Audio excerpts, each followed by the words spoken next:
Halo sahabat Hawari Esa yang saya hormati. Ini saya di sini Dr. Tri Kunjono, spesialis THT BKL yang bertugas di Rumah Sakit Hawari Esa.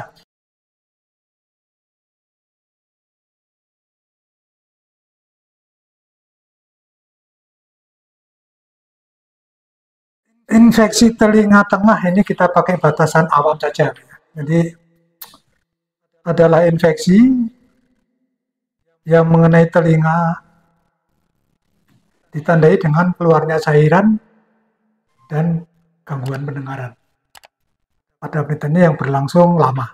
Itulah yang dimaksud infeksi telinga tengah menurut awam atau yang di bahasa awam ini sering disebut congek, kopok gitu ya.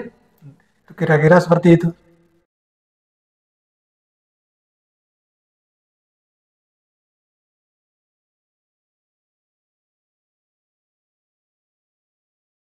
Ya, penyakit ini yang paling sering terjadi sebagai lanjutan atau akibat infeksi di daerah hidung atau tenggorok yang orang awam sering bilang bahwa batuk pilek ya. Jadi ini akibat lanjut atau kalau bahasa medisnya komplikasi dari batuk pilek.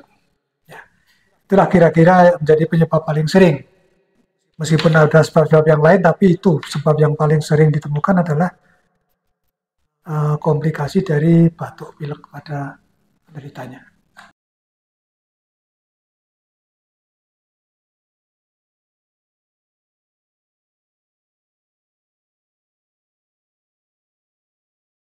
Iya, gejala infeksi telinga tengah ini yang paling pokok jelas telinganya berair ya, kemudian kurang pendengaran. Dan yang paling penting di sini bahwa penyakit yang tidak ditandai dengan telinga meler itu punya gejala psikososial. Ada dampak psikis bagi penderitanya. Mudahnya orang yang telinganya meler ini malu. Kalau anak-anak orang tuanya juga ikut malu, kira-kira seperti itu. Ini yang gejala yang tidak bisa dianggap ringan. Jadi kalau ditanyakan gejala, ya gejala meler kupingnya. Tapi gejala psikososialnya kadang-kadang lebih berat. Anak sekolah nggak mau sekolah karena takut dibully temannya. Yang bekerja pun itu malu sama teman-teman di kerja telinganya meler. Kira-kira seperti itu yang penting untuk dipahamkan ya.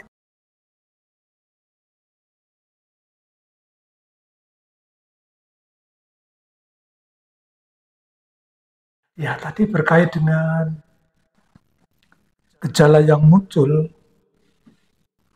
memang ada jenis telinga berair yang berbahaya dalam arti bisa menimbulkan hal yang fatal ya. Namun demikian yang paling sering adalah tadi yang berkait dengan psikososialnya itu. Ya, kalau yang meler kemudian gangguan pendengaran pasti itu. Anak-anak dengan gangguan pendengaran dampaknya banyak. Karena tidak bisa mendengar dengan baik,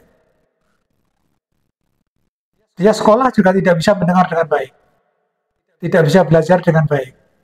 Artinya eh, anak ini akan mengalami gangguan kemampuan belajarnya.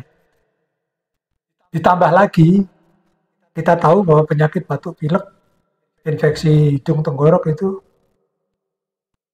berkait pula dengan status gizi seseorang. Ini yang jadi rumitnya di situ.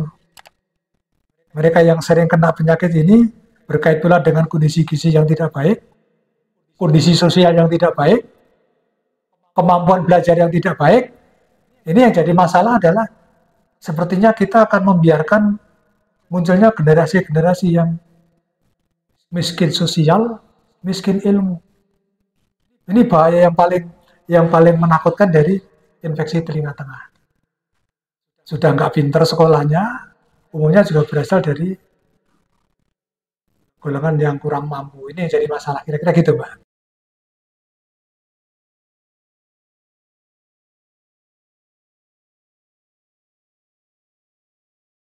Sebaiknya tidak ada kata harus ya. sebaiknya pergi ke dokter hati-hati. Tapi kalau tidak pun juga kan ada puskesmas ya.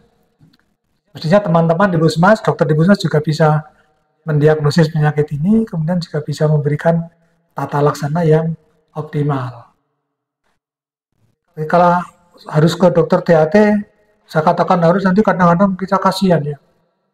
Ada yang orang rumahnya jauh, betul dia pakai BPJS, tapi duit untuk pergi ke rumah sakit juga harus cari juga kan gitu. Jadi yang seperti ini mestinya saya titip pesan, baik penderita maupun petugas pelayan kesehatan juga memahami ini, bisa membuat tata laksana yang sebaik-baiknya. Termasuk kita yang ada di rumah sakit.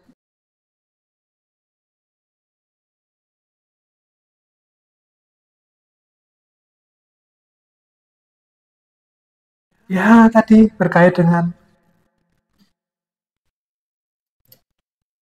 kalau kita hubungkan dengan infeksi telinga tengah, tadi kita awali bahwa penyakit ini awalnya dari batuk pilek, ya batuk pileknya nggak dicegah.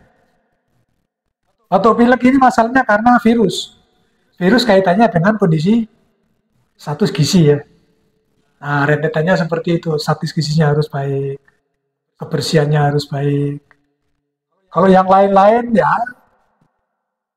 perlu dijaga aja, jangan dikorekin sendiri misalnya ya kan. Tapi yang penting, yang paling penting di situ, status gizinya baik, jangan mudah kena batuk pilek. Kalau kena batuk pilek lebih-lebih anak-anak, ya dijaga betul. Harus segera disembuhkan. Ke dokter setempat, kalau tidak segera sembuh, boleh ke dokter anak atau dokter THT.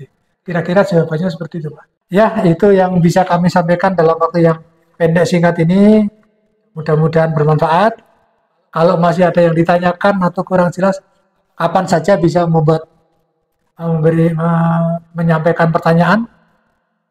Nanti akan kita usahakan untuk bisa memberikan penjelasan yang sebaik-baiknya, kira-kira gitu ya.